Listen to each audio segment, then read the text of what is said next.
आज आपण अगदी साध्या सोप्या पद्धतीनं चटपटीत चटकदार मसाला अरबी बनवणार आहोत। अरबी म्हणजे काय, तर ज्या आळूच्या पानाच्या आपण वड्या बनवतो त्याचे जे कंद असतात त्याला अरबी म्हणतात किंवा मग याला आळूचे कंद सुद्धा म्हणतात।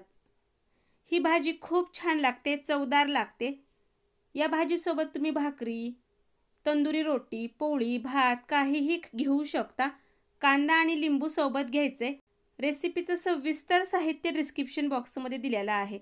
त्याचसोबत रेसिपी सुरुवातीपासून शेवटपर्यंत बघायची, कशी वाटली कशी झाली ते कमेंट करून सांगायचे। लाईक, शेअर आणि सबस्क्राईब करायला विसरायचं नाही। येथे मी भाजी बनवण्यासाठी अरबीचे 250 ग्रॅम कंद घेतलेत। हे कंद पाण्यामध्ये भिजवून याच्यावरची सगळी माती काढून टाकावी लागते, कारण हे जमिनीमध्ये असल्यामुळे याच्यामध्ये भरपूर सारे जंतू असतात। त्यामुळे चांगलं अर्धा एक तास पाण्यामध्ये भिजत घाला। हाताच्या साहाय्याने ह्याच्यावरची सगळी घाण काढून टाका। ही एक कंदवर्गीय भाजी आहे। ज्या पद्धतीने मुळा, गाजर, रताळी, बटाटा या भाज्या असतात त्याच पद्धतीने ही अरबीची भाजी असते। ही बाजारामध्ये कुठेही सहज मिळते, पण मी माझ्या घरी जे आळूच्या पानाचे कंद आहेत तेच घेतलेत। घरची अरबीची भाजी घेतली तर ती 2-4 तास पाण्यामध्ये भिजत घाला। पण जर बाजारातून आणलेली अरबीची भाजी असेल तर तासभर पाण्यामध्ये ठेवायचे। नंतर एका भांड्यामध्ये पाणी घ्यायचे। अरबी स्वच्छ धुवून घेतल्यानंतर ती बाहेर काढा।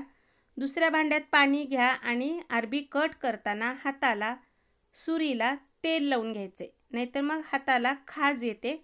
ही गोष्ट लक्षात ठेवायची। याच्यावरची साल काढणं फार अवघड नसतं। कॉटनच्या कपड्याने थोडंसं खरडून पुसलं तर साल निघून जाते, पण मी येथे साल काढीने अगदी व्यवस्थित सगळी साल काढून घेणार आहे। साल काढल्यानंतर याचे गोल असे काप करून घेऊयात। फार जाड किंवा फार पातळ नको। याला भरपूर असं स्टार्च असतं, त्यामुळे पाण्यामध्ये भिजून ठेवा, नाहीतर हे कंद लागलीच लाल पडतात। त्यामुळे पाण्यामध्ये ठेवून द्या आणि सगळे याच पद्धतीने आपण व्यवस्थित बारीक करून घेऊयात। हे कंद एकसारख्या आकारामध्ये आपण कट करून घेतलेत। पाण्यामध्ये टाकून 2-4 मिनिटं तसेच ठेवायचे। हाताच्या साहाय्याने थोडंसं चोळून त्याच्यावरती जो चिकट पदार्थ असतो तो काढून टाकायचा आहे आणि 2-3 वेळा परत पाण्याने स्वच्छ धुवून घ्यायचे आहेत। ही भाजी शक्यतो फार जास्त कोणाकडे बनवल्या जात नाही, पण एकदा नक्कीच बनवून बघा। शरीरासाठी चांगली असते, पोट साफ होतं आणि चवीलाही खूपच छान लागते। एकदा रेसिपी नक्कीच करून बघा। कढई गरम करायला ठेवली आहे। कढईमध्ये 2 मोठे चमचे तेल टाकायचं आहे। तेल गरम झाल्यानंतर त्यामध्ये जे आपण अरबीचे कंद कट करून ठेवलेले होते ते टाकायचेत, पण त्याआधी त्यातलं सगळं पाणी काढून टाका आणि नंतरच तेलामध्ये टाकायचं। असं का करायचं, तर हे जे कंद असतात ते शिजल्यानंतर खूपच गिळगिळ किंवा मऊ होतात। असे होऊ नयेत यासाठी कडकपणा येईपर्यंत व्यवस्थित हे कंद तेलावरती परतून घ्यायचेत। हळूहळू याचा रंग बदलायला लागलाय, मस्त असा रंग आलेला आहे। हे जे कंद आहेत ते 5 मिनिटं तेलावरती व्यवस्थित परतून घेतलेत। एका दुसऱ्या भांड्यामध्ये हे कंद काढून घेऊयात। शिल्लक राहिलेल्या तेलामध्ये 1 मोठा चमचा तेल टाकून तेल चांगलं गरम करून घ्या। 2 छोटे चमचे जिरे टाका आणि 1 छोटा चमचा ओवा टाकायचा आहे। अरबीची भाजी बनवताना ओव्याचाच वापर करतात। त्याचं कारण असं की अरबी पचायला जड असते आणि वातुळ असते, त्यामुळे याच्यामध्ये ओव्याचा वापर नक्कीच करा आणि भाजीला एक वेगळाच स्वाद येतो।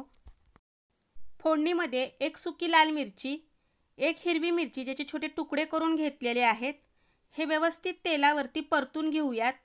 त्यानंतर याच्यामध्ये आपण टाकणार आहोत 1 कांदा, जो आपण मिक्सरच्या भांड्यामध्ये टाकून अगदी बारीक अशी पेस्ट बनवलेली आहे। आलं आणि लसूण पेस्ट, हे सगळं तेल सुटेपर्यंत तेलामध्ये व्यवस्थित परतून घ्यायचे।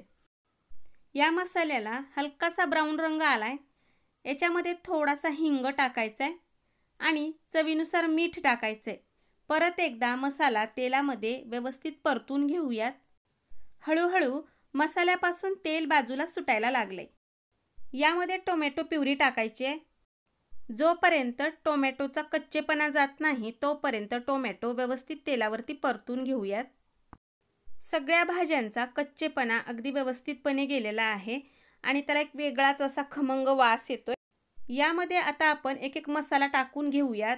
धने जिरे पावडर, साखर, त्याचसोबत हळद, गरम मसाला आणि तिखट थोडंसं जास्तच टाकायचं, त्याशिवाय भाजीला चव छान येत नाही. परत हे सगळे मसाले तेलावरती व्यवस्थित एकजीव असे परतून घ्यायचे आहेत. दिसायला छान दिसते, त्याचसोबत रंगही सुरेख आलाय. आणि या पद्धतीची भाजी जेव्हा आपण हॉटेलमध्ये खातो तेव्हा आपल्याला असं वाटतं की अरे कशा पद्धतीनं बनवली आहे, तर फार काही अवघड नाही. याच पद्धतीनं अरबीची भाजी तुम्ही एकदा नक्कीच बनवून बघा, छान लागेल. मसाला परतल्या गेल्यानंतर त्यामध्ये थोडंसं पाणी टाकायचं आहे. पाणी टाकल्यानंतर एकसारखं करून घ्यायचं आहे. किती पाणी हवं त्या हिशोबाने पाणी टाका, कारण याच्यामध्ये आपण अरबी टाकून शिजवणार आहोत. एक उकळी आली की याच्यामध्ये अरबी टाकायची. अरबी टाकून मंद आचेवरती हलक्या हाताने एकत्र करून घ्या व व्यवस्थित 5-7 मिनिटं शिजून घ्या. मधून अधून हलक्या हाताने ही भाजी एकत्र करायची आहे. फार जास्त त्याला एकत्र करत बसू नका, नाहीतर मग त्याचे तुकडे पडतील आणि फारच जास्त जर मऊ झाली तर ही भाजी छान लागणार नाही. किती भाजी दाट हवी किंवा किती पातळ हवी ते तुम्ही तुमच्या हिशोबाने ठरवू शकता. येथे मला याच पद्धतीने भाजी हवी होती. अगदी परफेक्ट अशी भाजी झालेली आहे. गॅस बारीकच ठेवायचा आहे आणि याच्यावरती आपण टाकणार आहोत कसुरी मेथी. यामध्ये आंबटपणासाठी आमचूर पावडर, लिंबाचा रस किंवा चिंचेचा कोळ टाकला तरी छान लागते. पण मी येथे टोमॅटो भरपूर प्रमाणात वापरल्यामुळे कुठलाही आंबट पदार्थ वापरलेला नाही. सगळ्यात शेवटी याच्यावरती कोथिंबीर टाकायची आहे. माझ्याकडे कोथिंबीर नव्हती म्हणून मी टाकलेली नाही. तुमच्याकडे असेल तर नक्कीच टाका. गॅस बंद करायचा आहे. भाजी तयार आहे. घरचे घरी हॉटेल स्टाईल ग्रेव्ही बनवून आज आपण मसाला अरबी बनवली. रेसिपी सुरुवातीपासून शेवटपर्यंत तुम्ही बघितलीच त्याबद्दल धन्यवाद. आणि रेसिपी फक्त बघू नका, तर त्या घरी करून सुद्धा बघा. कशा वाटल्या किंवा कशा झाल्या ती मला कमेंट करून सांगा. ही भाजी भाकरी, पोळी, तंदुरी रोटी किंवा भात कशासोबतही खा, छानच लागते. रेसिपी आवडली तर तुमच्या मित्रमैत्रिणींना शेअर करा. लाईक, शेअर आणि सबस्क्राईब करायला विसरू नका. धन्यवाद.